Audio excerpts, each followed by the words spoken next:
नमस्कार रामराम मंडळी, कशा आहात तुम्ही सगळे? स्वागत आहे तुमचं माझ्या अजून एका नवीन व्हिडिओमध्ये. तुम्ही कधी बीटमध्ये रवा घालून बघितला आहे का? तर आज आपण एकदम वेगळा आणि पटकन होणारा, सकाळच्या घाई गडबडीमध्ये होणारा पौष्टिक नाश्ता बनवणार आहे. बीट मुलंही खात नाहीत, मोठेही खात नाहीत आणि बीट खाणं खूप महत्त्वाचं आहे. बीटमुळे खूप फायदे होतात आपल्याला. एक बीट घेतलेला आहे, त्याच्या पाठीपुढचं असं आपल्याला काढून घ्यायचं आहे आणि वरची सालंसुद्धा काढून घ्यायची आहेत.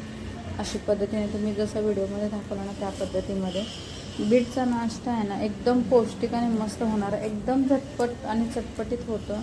मुलंही आवडीने खातात आणि घरचे मोठेसुद्धा खातील. आणि सर्वात महत्त्वाचं म्हणजे की हा जो नाश्ता आहे ना बनवायला खूप कमी वेळ लागणार आहे. खूप म्हणजे खूप, अगदी 10-15 मिनटांमध्ये हा नाश्ता तयार होणार आहे. असं झटपट तयार होणार आहे.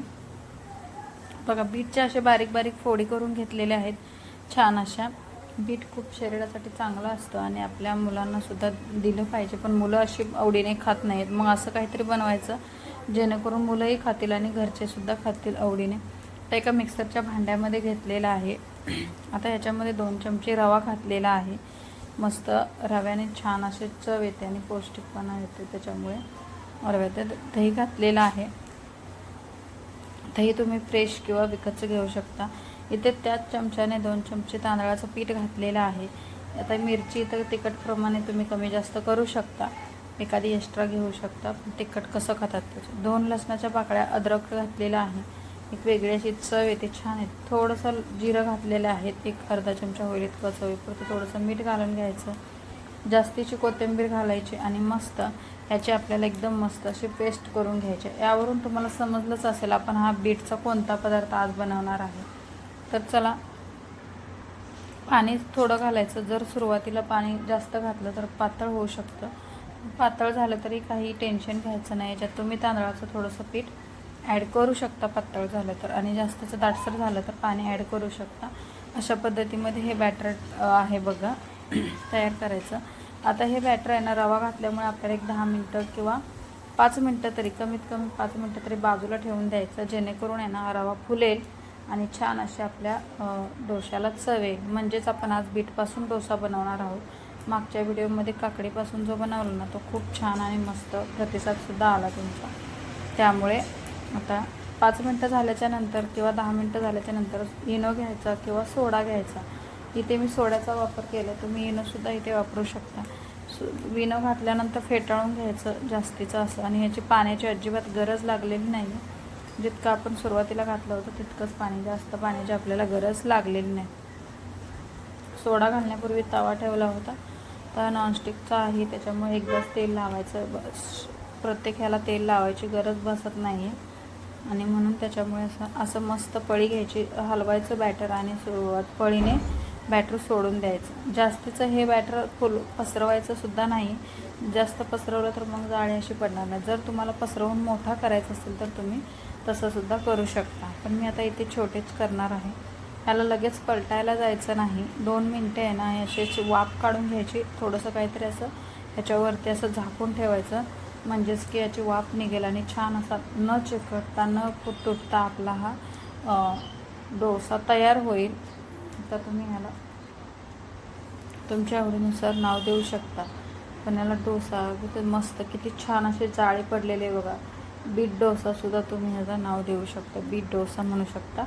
अशा पद्धतीमध्ये आपण वेगवेगळ्या प्रकारचे नाश्त्याचे प्रकार बघतो, आणि सकाळची घाई असते आणि मुलं खात नाही आहेत, मग असं पौष्टिक, मुलांना अनपौष्टिक पूर्ण अनहेल्दी आवडतं.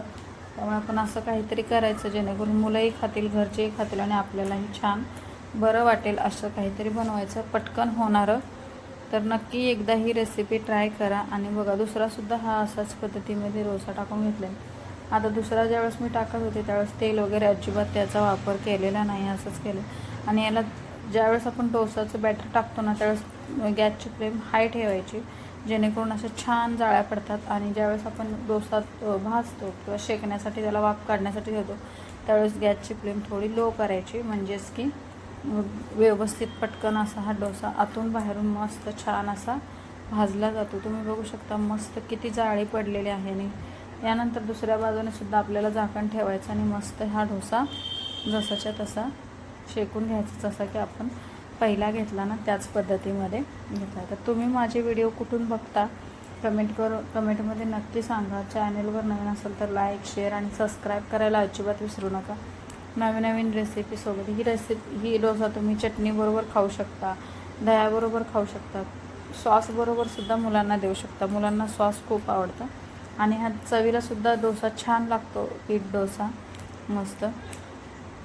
तर तुम्ही चटणीबरोबर किंवा सॉसबरोबर, दह्याबरोबर, तुमच्या आवडीनुसार कशाबरोबर हे तुम्ही खाऊ शकता. तर ही रेसिपी इतकी झटपट होते आणि सकाळच्या वेळेमध्ये पटापट जर आवरायचं असेल ना तर तुम्ही फक्त असं घेऊ शकता. हे बॅटर तुम्ही फ्रीजमध्ये सुद्धा रात्री बनवून ठेवू शकता आणि सकाळी पटकन असे ह्याचे डोसे तयार करू शकता आणि पटकन होते आणि मुलांना तुम्ही शाळेतसुद्धा देऊ शकता. आता ज्यांची CBSE वाल्यांची वगैरे शाळा असते त्यांची एप्रिल महिन्यामध्ये आणि आपल्यासुद्धा मुलांची जी सेमी इंग्लिशला आहे त्यांचीसुद्धा शाळा आहेच अजूनपर्यंत. तर तुम्ही बनवून देऊ शकता आणि उन्हाळ्यामध्ये मस्त छान असं पोटाला थंडावा देणारा हा पदार्थ आहे आणि मस्त पटकन बनला जातो. तर कशी वाटली पूर्ण रेसिपी तुम्ही कमेंट करून नक्की सांगा. रेसिपी कुठेही आवडली तर लाईक, शेअर आणि सबस्क्राईब नक्की करा. तुमच्या मित्रमैत्रिणीमध्ये शेअरसुद्धा करा. भेटूया आपण अशाच नवीन रेसिपीसोबत. तोपर्यंत मस्त खा, स्वस्त राहा आणि सगळ्यात महत्त्वाचं म्हणजे कशी वाटली रेसिपी कमेंट करा. Bye bye.